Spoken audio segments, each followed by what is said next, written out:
안녕하세요, 선생님들 만나게 돼서 반갑습니다. 그동안 우리가 아이들과 함께 과학에 대한 경험을 나누었던 걸 떠올려 보면은요, 사실 아이들이 과학적인 어떤 지식을 학습하거나 사실들을 이해하는데 중점을 두고 놀이를 지원했던 것 같아요. 예를 들면 뭐 아이들이 자연의 현상 중에 뭐 날씨라든가 동식물들, 자연의 어떤 요소 등과 관련되어 있는 정보들을 학습하도록 놀이를 제공하고 지원했습니다. 예를 들면 유아들이 공룡에 대해 엄청난 관심을 가질 때조차도요, 우리는 공룡의 종류, 공룡의 생김새, 공룡의 이름, 공룡의 먹이 등을 학습할 수 있도록 교수 학습 매체와 함께 놀이의 경험을 제공했던 적이 있었거든요. 근데 아이들은 사실 공룡의 어떤 종류, 생김새, 이름, 먹이 뭐 이런 것들의 어떤 구체적인 지식을 전달받기를 원하기보다는 공룡이 어떻게 그렇게 커다란 소리를 내는지, 왜 이렇게 큰지, 얼마나 큰지, 또는 그런 움직임들, 또 뭐 이런 것들이 아이들마다 정말 개별적으로 궁금한 게 너무 다르거든요.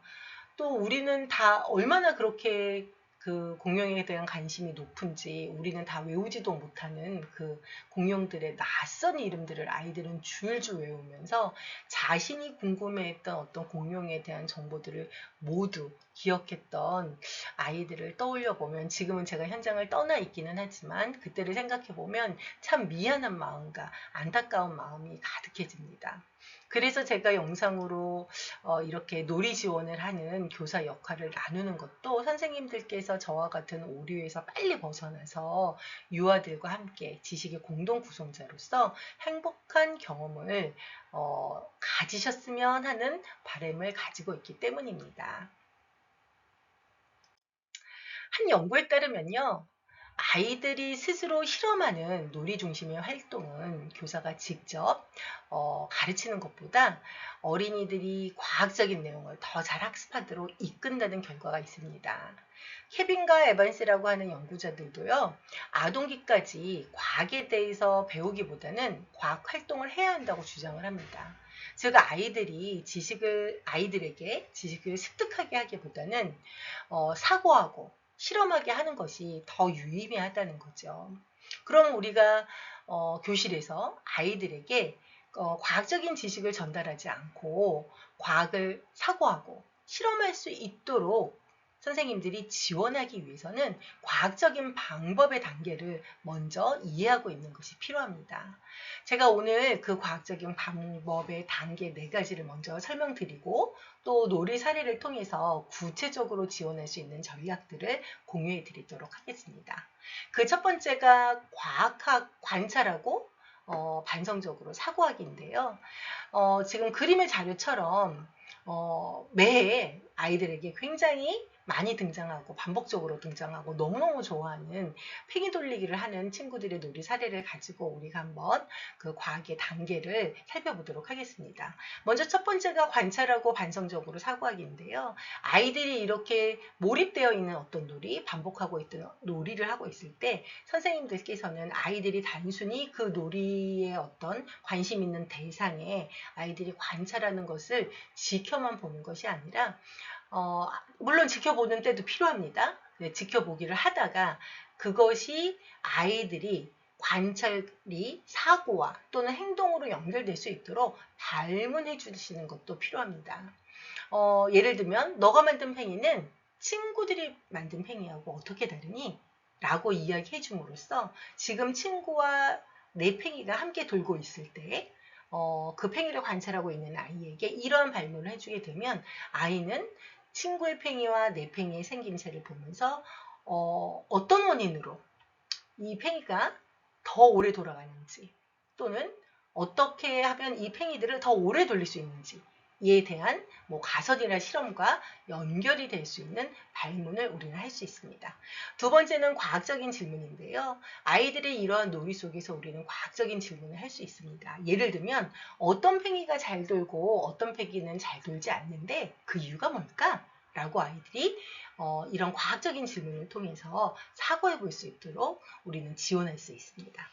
세 번째는 가설을 공식화하고 검증하기인데요. 예를 들어서 아이들에게 우리가 과학적인 질문을 했을 때 팽이가 잘 도는 이유를 아이들이 설명할 수 있다면 그게 정개념일 때도 있고 오개념일 때도 있겠죠. 그러면 아이들이 가지고 있는 개념들을 정말 그 개념들이 실제로 그러한지에 대한 실험을 해볼 수 있잖아요. 그러면 아이들이 이야기한 거는 가설이라고 하는 것으로 볼 수 있는데 우리는 아이들의 그 가설이 실제 이론으로 공식화될 수 있도록 검증할 수 있는 실험을 하게 될 거예요. 그런데 그 실험을 하기 전에 우리는 아이들에게 어떠한 가설을 가지고 있는지를 물어보는 거죠. 예를 들면 잘 도는 팽이를 만들기 위해서 너는 어떠한 재료를 사용할 거니?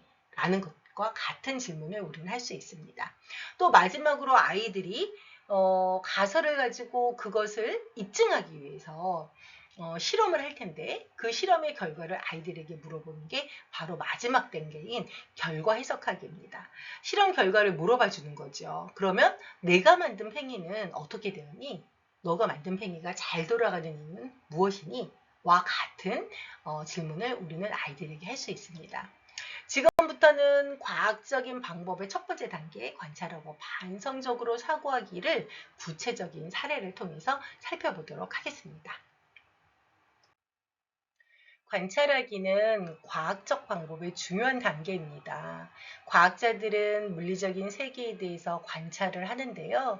그들은 그냥 자연을 보는 것이 아니라 관찰한 것을 생각하고 관찰된 사건이나 현상을 가설적인 관계로 설정합니다. 어린이들이 교실에서 관찰하기를 하려면요. 선생님들께서 아이들이 반성적으로 사고하고 대상을 관찰할 수 있도록 지원해야 합니다. 어린이들이 언제나 민감하고 적극적인 관찰자가 되는 것은 아니거든요. 지금 제가 그 사례를 하나 보여드릴 건데요. 그 사례에서 어린이들이 늘 민감한 관찰자가 되지 않는다는 것을 우리는 확인할 수 있습니다. 아이들이 유치원 근처에 숲속을 산책하고 있습니다. 한 유아가 보물을 찾으려고 머리를 숙인 채 걸어가며 바닥을 계속 살피고 있었어요. 산책을 하는 동안 하늘이 점점 어두워지면서 안개가 자욱하게 낍니다. 교실로 돌아온 후 고개를 숙이고 걷던 유아와 교사는 이야기를 나눕니다. 선생님, 왜 빨리 돌아왔어요? 저는 산에서 이것들을 발견했어요. 희재야, 돌아오는 길에 하늘을 보았니? 희재는 고개를 가로저으며 자신이 수집한 자연물을 계속 바라봅니다. 하늘이 얼마나 검게 되었는지 봤니? 그럼 지금 비가 왔어요? 응, 비가 왔어. 희재는 몰랐구나. 네, 사례와 같이 아동은 주의 깊은 관찰을 하지 못했죠. 그래서 우리가 아이들이 좀 더 잘 관찰할 수 있도록 지원하는 게 필요합니다. 따라서 선생님들은 유아가 어떤 대상을 관찰할 때 모든 감각을 사용해서 관찰할 수 있도록 질문하고 중요하거나 의문이 생기는 어떤 현상들을 지적해 줌으로써 유아들을 격려할 수 있습니다. 그러나 단순히 관찰하는 것만으로는 세상을 이해하기가 충분하지 않기 때문에 앞서 설명드렸던 것처럼 어린이들이 5가지 감각을 활용하여 대상을 탐색하고 관찰 대상을 사물과 사건 또는 행동들과 연결해 보면서 논리 수학적인 추론을 경험할 수 있도록 지원해야 됩니다. 이와 관련되어 있는 또 사례들을 아이들이 유치원 근처에 숲속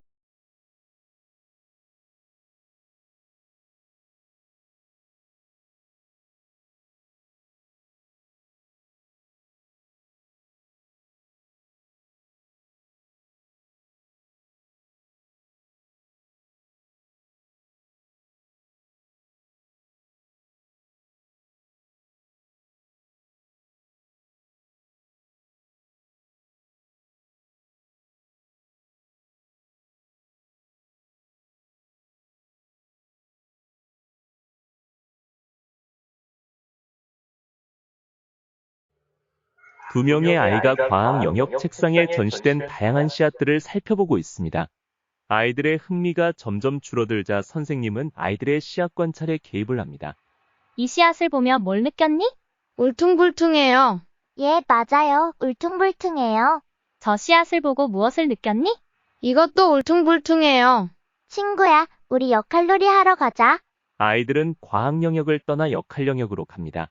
다른 놀이 공간으로 이동하는 유아들을 보며 선생님은 어깨를 으쓱이며 씨앗들을 다시 전시합니다. 네, 좀 안타까운 사례이긴 한데 이번에는 유아의 어떤 상호작용에서 어려움을 가지고 있는 교실에서 볼 수 있는 사례입니다. 본 사례는 교사가 바라는 과학적인 사고를 이끌지 못했고 어린이들의 흥미도 지속시키지 못했습니다. 과학 영역이요, 종종 좀 다른 영역들보다 덜 매력적인데요. 그 이유는 어린이들이 관찰을 많이 수행하기는 하지만 그 관찰이 생각과 행동으로 연결되지 않기 때문입니다. 그래서 선생님들이 유아들의 관찰이 반성적 사고와 연결되도록 상호작용하는 것이 중요합니다. 그렇다면 우리는 유아들의 관찰을 사고와 행동으로 어떻게 이끌 수 있는지 다음의 사례를 통해서 살펴보도록 하겠습니다. 선생님은 산책에서 수집해온 여러 종류의 씨앗들이 담겨져 있는 상자를 가리키며 2명의 아이들과 이야기를 나눕니다. 이 바구니에는 우리가 산책에서 수집해온 씨앗을 담아놓았어. 너희들은 여기서 같은 것들을 찾아낼 수 있겠니? 그럼요. 이 2개의 씨앗 중에 이것이 더 작은 씨앗이에요.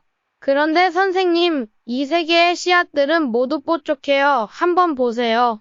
너희들이 원한다면 이 바구니에 서로 같다고 생각되는 씨앗들을 담을 수 있단다. 좋아요. 저는 할래요. 2명의 유아들은 함께 씨앗을 분류하기 시작합니다. 네, 교사가 어린이들과 상호작용할 때 교사는 어린이들이 반성적으로 사고할 수 있도록 격려할 수 있습니다. 이때 우리는 비교하기, 분류하기, 변형하기 등과 같은 과제를 주거나 질문을 할 수 있습니다. 이런 과정은 과학 영역뿐만 아니라 실내의 다른 영역에서도 일어날 수 있는 사례이고 그리고 우리가 사용할 수 있는 전략이기도 합니다. 선생님은 산책에서